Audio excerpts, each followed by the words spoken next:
Butun dunyo islom ulamolari kengashi raisi bir kuni televideniyada so'roq savol qilyaptilar. Odamlar bilan Yusuf Qarzaviy rahmatullohi alayhi. Men o'shani ko'rib qoldim. To'g'ridan to'g'ri mubashir ko'rsatuv bo'layotgan ekan. Savol berishyapti, u kishi javob beryaptilar. Bir yigit savol beryaptiki, men deyapti, Yevropada ishlayman, musulmon bo'lmagan o'lkada odamlarga tarozida xizmat qilaman. Ular musulmon bo'lmaganligi uchun tarozidan urib qolsam bo'laveradimi deyapti. Musulmon emas-ku. Men qiziqib turibman, qani nima javob berar ekanlar. Alloh rahmat qilsin, endi akademik edilar, Yusuf Qarzaviy. U kishi javob beryaptilar, aytayaptilarki, birovning haqqiga xiyonat qilish, tarozidan urib qolish katta bir gunoh bo'lsa, senga shu 1000 marta gunoh dedi. Shuning uchunki seni qilgan harakating milliardlab musulmonlarga beriladigan baho bo'ladi deb. Musulmonlar shunaqada degan gap chiqadi deb. Shuning uchun azizlar, biz ummatmiz. Muhammad sallallohu alayhi va sallamning ummatimiz. Bizning harakatimiz butun ummatga baho. Bizda hech qachon firibgarlik, yolg'onchilik bo'lmaslik kerak. Mana Imom Bayhaqiyda kelgan hadis bor, juda ko'p ishlatiladi. Payg'ambarimiz alayhisolamdan sahobalar so'radilar. Ayakunul mu'mini jabanan. Mu'min odam qo'rqoq bo'lib qolishi mumkinmi dedilar. Rasululloh alayhisolam na'am dedilar. Ha, qo'rqoq bo'lib qolishi mumkin. Ayakunul mu'minu bakhilan. Mu'min baxil bo'lib qolishi mumkinmi dedilar Rasululloh alayhisolam. Payg'ambarimiz ha, bo'lishi mumkin.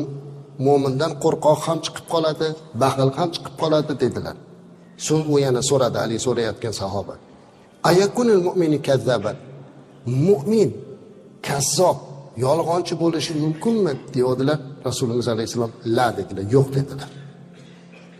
Qo'rqoq bo'lishi mumkin, baxil bo'lishi mumkin, lekin men ummatimdan yolg'onchi chiqmaydi dedilar.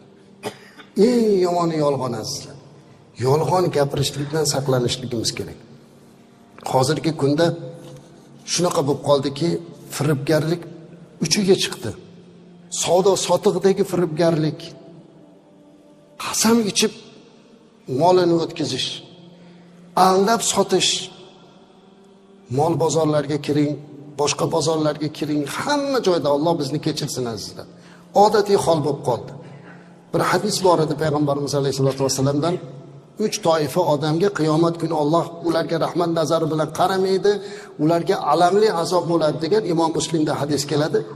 Mana shundan bittasi yolg'on qasam so'zlab matosini sotadigan odam dedi. Unaqa odamga Alloh rahmat nazari bilan qaramasa ekan, bu alamli azob berar ekan. Kim ekan u? Matosini yolg'on sotadigan. Yana qasam ichib qo'yadi. Alloh ko'rib turibdi, Alloh yo'lda u edi, bu edi degan gaplarni shunday gapiradiki, siz ishonib ketasiz. Siz ishonib ketasiz.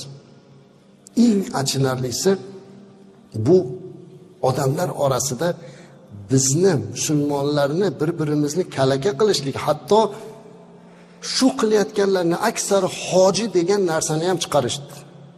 Hammada shu gap bor, hoji akada ular. Bilamiz hoji akalar. Allohning baytini ziyorat qilib kelgan odamni butun gunohlardan xoli bo'lib keldi. Mana nechta hozir ichingizda hoji o'tiribsiz, Alloh qabul qilsin. Lekin bitta ikkitani qilgan ishini deb hamma shunaqa degan bahoga sabab bo'lyapti.